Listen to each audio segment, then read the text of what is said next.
I can still smell the rain from that day. The kind of cold, heavy rain that makes the city feel smaller, like the clouds are pressing it down. My father, Richard Hale, was being laid to rest in New York City. He had been a man of quiet habits and sharp eyes, the sort who never raised his voice but always made himself heard. Wealth came to him not by chance, but because he treated each decision like a stone in the foundation of a house, carefully placed, never rushed. He was rich, yes, but his wealth was not ostentatious. It was in the thick oak doors of our home on Riverside Drive, in the steady checks that paid my tuition, and in the habit of keeping every promise he made. The hearse was parked just behind the iron gates of St. Andrew's Cemetery. I stood near it, my hands tucked into my black coat pockets, clutching the edges of my gloves so hard my fingers ached. I was trying not to cry. My throat felt raw from holding it all in. Around me, people murmured to one another in that low, cautious way people speak at funerals, as if afraid that any sound above a whisper might disturb the dead. And then my mother's voice cut through the air. "I finally got rid of my useless husband," she said, loud enough for everyone in earshot to hear. It wasn't a mutter. It wasn't a slip. It was a proclamation. My head turned so sharply toward her that my neck popped. Lydia Hale, tall, polished, perfectly styled even in grief, stood with her hands on her hips. She was not crying. Not even close. Instead, she wore that familiar smirk, the one that told the world she had won something. People froze. I saw an older couple, friends of my father from Boston, exchange a look of disbelief. A younger man in a gray suit actually flinched. No one spoke, but the air felt charged, like static before a storm. And then, as if she hadn't already taken a blade to the room, she pointed at me. "You should go live with your father," she said. Her words were sharp enough to cut glass. I wanted to shout back, to tell her she was speaking nonsense. My father was gone. He could not take me in. But the deeper truth was harder to swallow. I had already lived with him. Fully, deeply, in a way she never had. He had been my anchor. He raised me from the time I was small, sending me to the best schools in America, teaching me to write my name with care, teaching me that real wealth was knowing you had built something that would last. He would walk with me down the long hall of our Riverside home, the one lined with black and white photographs of family I'd never met, and say, "Grace, this home is where you stand tall." It was never about the marble floors or the brass fixtures. It was about having a place in the world that was yours. But that day, at his funeral, the ground did not feel like it belonged to me at all. I wanted it to open up and swallow me whole. My face burned as I looked away from the crowd and toward the dark casket, the flowers wilting under the rain. I clenched my jaw, willing myself not to show her that her words had landed. The ceremony dragged on, each moment stretching longer than it should have. My mother stood like a statue, barely listening to the eulogy. She didn't bow her head when the priest asked for a moment of silence. She looked around the gathering instead, as though measuring the worth of every person there. When the final prayer ended, people began to file out, umbrellas popping open in the drizzle. I lingered. I waited until most had gone, and then I touched the wood of the coffin with my gloved hand. It was cool and smooth. I whispered a quiet promise, one I don't even remember forming in words, to protect what he had built, to keep the life he had worked so hard for safe. I didn't know yet what that promise would cost me. That night, I returned to the house alone. The driver offered to walk me inside, but I shook my head. The great oak doors opened with a familiar groan, and I stepped into the stillness. Every sound seemed louder. The tick of the grandfather clock in the hall, the faint hum of the heating system, the patter of rain against the tall windows. I didn't turn on the big chandelier in the foyer. I didn't want the light. I wanted the house exactly as it was, holding the last traces of him. I made my way to the study. His wool coat still hung on the back of the leather chair, its sleeves slightly creased. The desk was neat, papers stacked in precise piles. I sat on the sofa by the window, pulling my knees up under me, and stared out at the glistening streets. The city hummed as it always did, taxicabs passing, a siren in the distance, the faint rumble of the subway somewhere far below. but inside it felt like time had stopped. The truth is, I already suspected what would happen. My mother had never cared for the house except as a symbol. She loved the parties it allowed her to host, the way the address looked printed on invitations, and the admiration it brought from strangers. But the home itself? The legacy? That had been my father's passion. Without him, I knew she would see it only as a possession to control, or worse, to sell. I sat there for hours, replaying her words at the funeral. Useless husband. Go live with your father. Each sentence was a blow, but also a warning. She was making it clear that she saw herself as free, free of him, free of me, and free of any ties that didn't serve her. The rain slowed to a mist outside, and the streetlights cast pale gold reflections on the wet pavement. I wrapped his coat around my shoulders and breathed in the faint scent of cedar. I thought of his last lesson to me. Stand tall. He'd said it the morning I left for college in Boston, when I was afraid I wouldn't fit in. He'd said it again when we walked into the lawyer's office to update his will, his voice steady as he explained his wishes. I did not yet know how quickly my mother would move, or how ruthless she could be when money was in sight. I didn't know the lengths she would go to in order to cut me out of what was mine.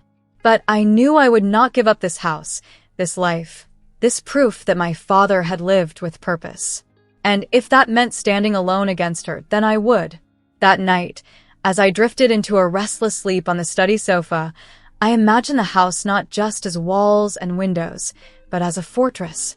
And I decided, without fully realizing it, that no matter what came next, I would not let it fall into her hands.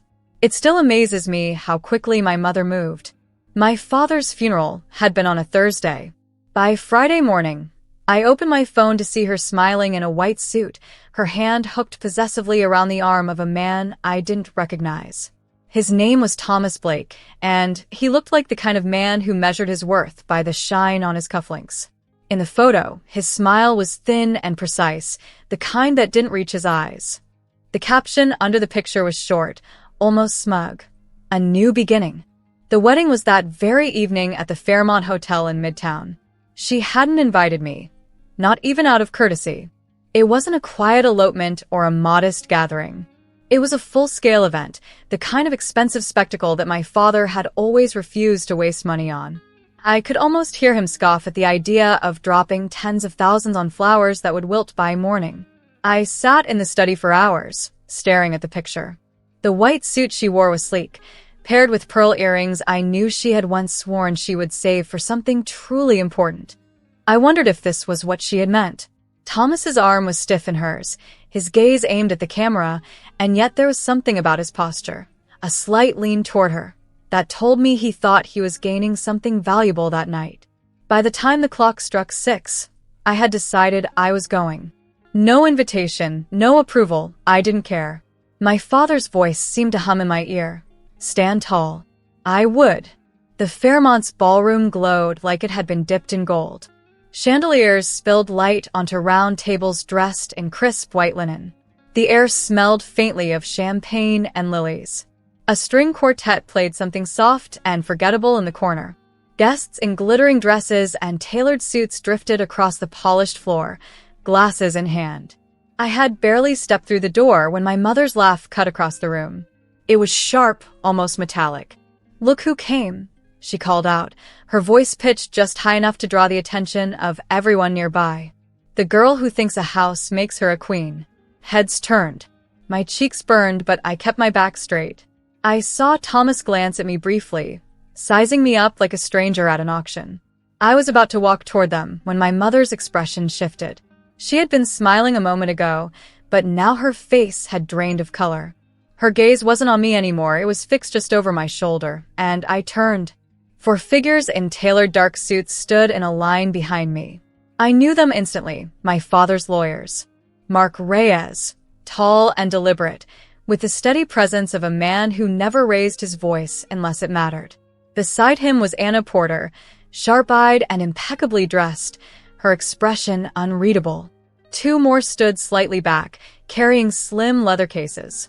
The gold emblem of Madison and Cole gleamed faintly on their folders. They had not been invited either. And yet, here they were. Mark stepped forward. Miss Hale, he said with a respectful nod to me, then turned to my mother. Mrs. Hale, excuse me, Miss Price?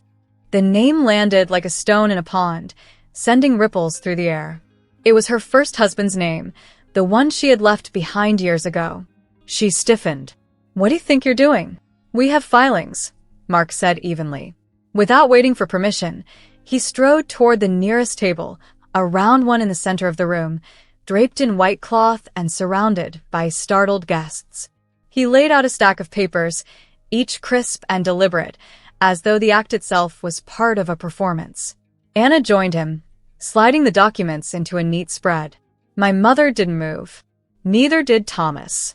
This, Mark began, his voice carrying over the quieting music, is the last will and testament of Richard Hale, duly filed and confirmed. It leaves the Riverside Drive residence, the Vermont Lake cabin, all financial accounts, the blue Pontiac Bonneville, and all personal effects, including the art and furnishings, solely to his daughter, Grace Hale. Gasps moved through the guests like a wave. I stood frozen, watching the scene unfold as though it were a play I had somehow wandered into. The total estate value, Anna added, flipping to a page near the back, after taxes, is $7,400,000. The Riverside property alone is valued at approximately $3,100,000. I caught the moment Thomas's jaw tightened. The faint, smug curve of his mouth was gone. He turned sharply toward my mother. You said you were coming into money, he hissed, his voice low but audible in the sudden hush. You said we'd split the house. My mother reached for his hand, trying to recover some dignity. Darling, we can talk about this later. But Thomas was already pulling away. His eyes moved to the lawyers, then to me, and finally back to her.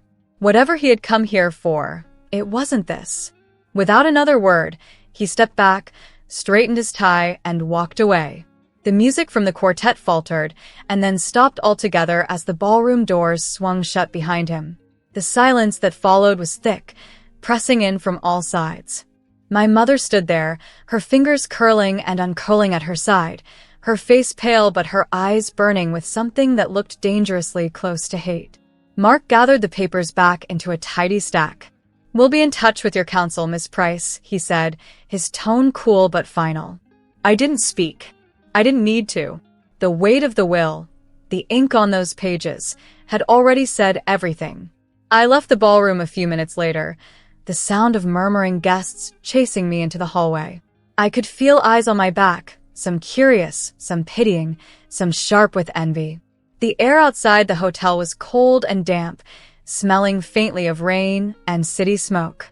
I walked a few blocks before I realized I was still holding my father's fountain pen in my hand, the one he had used to sign those very papers months before. My grip loosened slightly as I slipped it into my coat pocket. It struck me, then, that my mother's new beginning had ended before it began. The man she had bet on had left, the money she had hoped to claim was beyond her reach, and the public humiliation was one she could not control. And for the first time since my father's death, I felt, not joy, not even satisfaction, but something steadier. A kind of quiet certainty that I could stand tall. The weeks after the wedding felt strange, like the air in the house had changed. My father's absence was still heavy, but the noise my mother brought with her, her constant calls, her sharp laughter, her sudden demands, was gone. The silence was different now.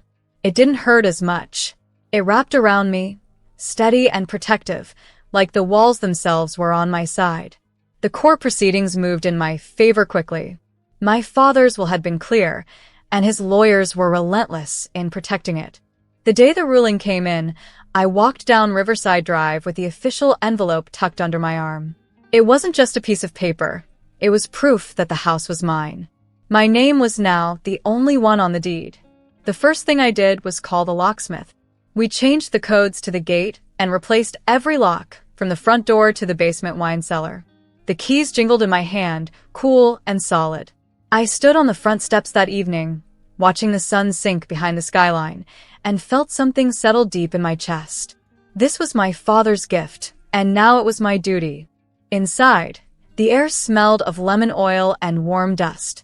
Mrs. Reed, the housekeeper, had polished every banister until it gleamed. The oak stairs still creaked under my feet, but it was the kind of creak that felt familiar, like an old friend announcing your arrival. Luis, who had fixed every loose hinge and leaky pipe for over a decade, stopped by to check the boiler. I paid the annual property tax bill, $48,000, without hesitation.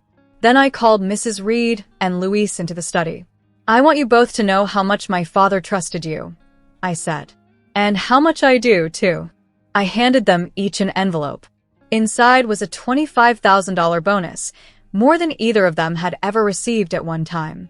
Mrs. Reed covered her mouth with her hand. Luis shook his head in disbelief. "You don't have to," Mrs. Reed began.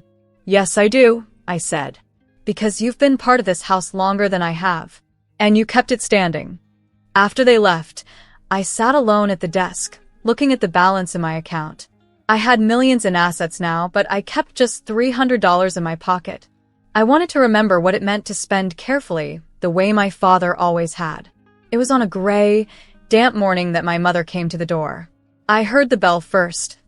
Once, twice, then again in rapid succession. When I opened it, the chain still hooked, and she stood there in a pale silk dress I recognized from her failed wedding. The hem was wrinkled, her hair pulled into a messy knot. "Let me in, Grace," she said. "I am your mother. I am alone." Her voice was soft, almost rehearsed. She pressed the bell again. I kept the chain in place. "This house was his gift," I said. "You tried to laugh me out of it." Her eyes flickered. I was angry. I was left with nothing. "I need a room. One room. I can help you manage it." "You did not help him," I replied, my voice steady even as my heart thudded. "You called him useless. You told me to go live with the dead." Kindness is not the words you say at a service. It's what you do when no one is clapping. It's not a promise you make because someone's listening. It's a choice you live with. She folded her arms. "Do you know what it's like to be alone in the city? Cold sidewalks, people pushing past you like you're invisible? I am your mother. I shouldn't have to beg." I thought of the years she had turned away from my father's steady hand. The nights she'd chosen parties over dinners with us. The smirk at his funeral. My father had smiled at her anyway, always giving her a chance to meet him halfway. She never had. "I want to forgive you," I admitted. "But I also have to protect what he built." Her face hardened. "Protect it from me?" "From anyone who doesn't value it," I said. I unhooked the chain, stepped outside, and closed the door behind me so she couldn't slip past. "You cannot live here," I told her. "Not now. Not after what you did." Her eyes narrowed, her mouth twisting. "You'll regret this, Grace." She took a step forward, as if to push past me. But before she could, the doorman, Joseph, appeared at my side. He had worked here for years, greeting guests, keeping watch. His tall frame and calm stance said more than words could. My mother hesitated, glancing between us, and then stepped back. "You're making a mistake," she said. "The only mistake," I replied, "would be letting someone back in who doesn't know how to care for what matters." Her heels clicked sharply on the pavement as she walked away, her silk dress catching in the breeze. I stood there until she turned the corner. Inside, I leaned against the door, my pulse still quick. The house was quiet again, the kind of quiet I could breathe in. I walked through each room slowly, touching the furniture, the picture frames, the shelves lined with books my father had read and reread. I realized then that this house was not just wood and stone. It was a record of his choices, each one made with patience and care. In the kitchen, Mrs. Reed was setting out fresh bread. "Was that?" she began. "Yes," I said. "She won't be back."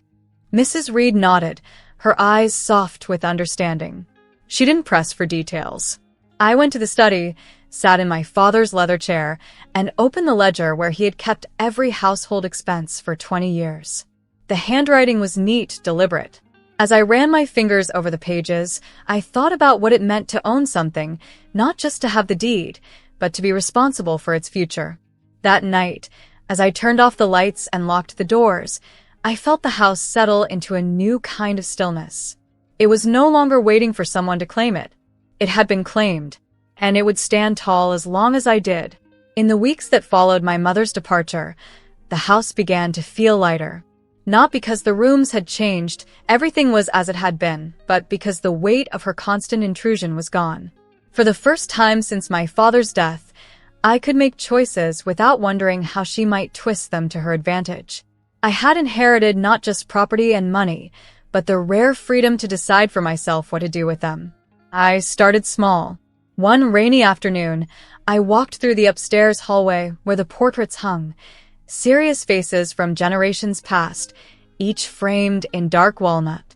On the far wall, above the table where my father always left his mail, hung a large oil painting he had bought years ago at an auction. It showed a winter street in Boston, lamplight pooling on the snow. I had always liked it, but I knew it was worth more to someone else than to me. A week later, I sold it for $62,000 to a collector in Vermont. The money went straight into a separate account, one I labeled simply GH Fund. The first thing I did with that fund was write a check for $150,000 to a public school in the Bronx. I named it in my father's honor, the Richard Hale Fund, and sent it with a letter to the principal. In it I wrote, "Use this for books, coats, and anything that makes a child feel safe. Spend it in ways that matter, not just in ways that look good on paper." It felt right. My father believed money should work, not sit. He would have approved. I also turned my attention to the lake cabin in Vermont. It was one of his favorite places, but it had been neglected for years. The roof leaked in 3 places, and the back deck was sagging. I hired a local contractor to replace the roof for $12,400 and had the deck reinforced. When the work was finished, I drove up with 2 friends, Rita, who has hands like anchors and a way of grounding people without a word, and Nina, who tells the truth even when it stings. We spent 3 days there. We cooked soup on the old stove, walked along the water's edge, and watched the lake turn silver as dusk settled over the hills. America is wide, but that water felt like the center of it.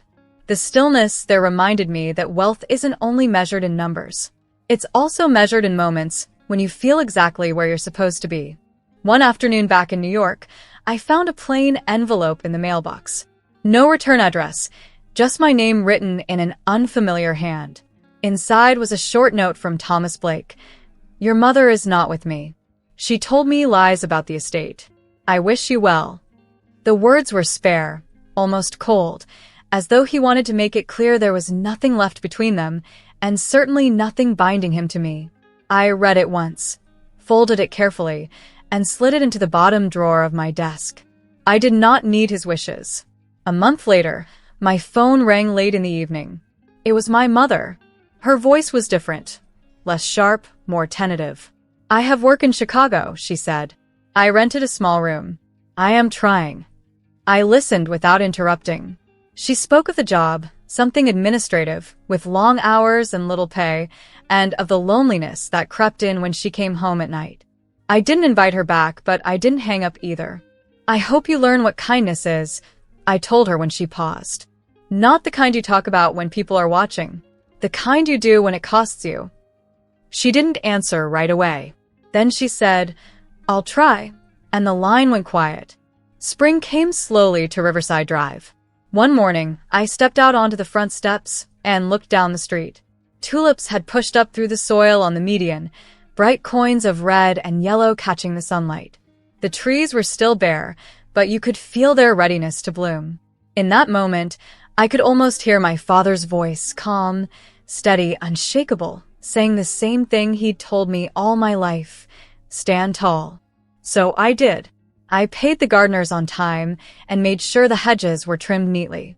I continued funding the school, visiting once a month to see how the money was being used. The first time I arrived, the principal greeted me with a smile and led me to a room stacked with new paperbacks, rows of bright covers that would soon be in the hands of children. It was one of the few times since my father's passing that I felt a real and unforced happiness. At home, I kept the lamp burning in the study where his coat had once hung. The coat was gone now. I had folded it and stored it carefully, but the space still felt like his. Sometimes I sat there late into the night, working through papers or simply watching the city lights blink on one by one. People began to ask me about the story. Friends, distant relatives, even strangers who had heard bits and pieces. I told it plainly, not to shame my mother, but to make a point. I would say, power without care is cheap. Care without power is hard. When you have both, you choose who you are. Some people nodded in agreement. Others looked away, uncomfortable, but I knew the truth of it. My father had given me both care and power, and the responsibility to decide how they would be used. Now, when I walk through the house at night, the creak of the stairs doesn't feel lonely anymore. The silence isn't empty. It's full of memory, of choices, of the promise I made to stand tall. That is what I chose, here in the United States of America, in the house my father left me. And if you ever pass by and see the warm light in the window, you will know I am still here, standing tall.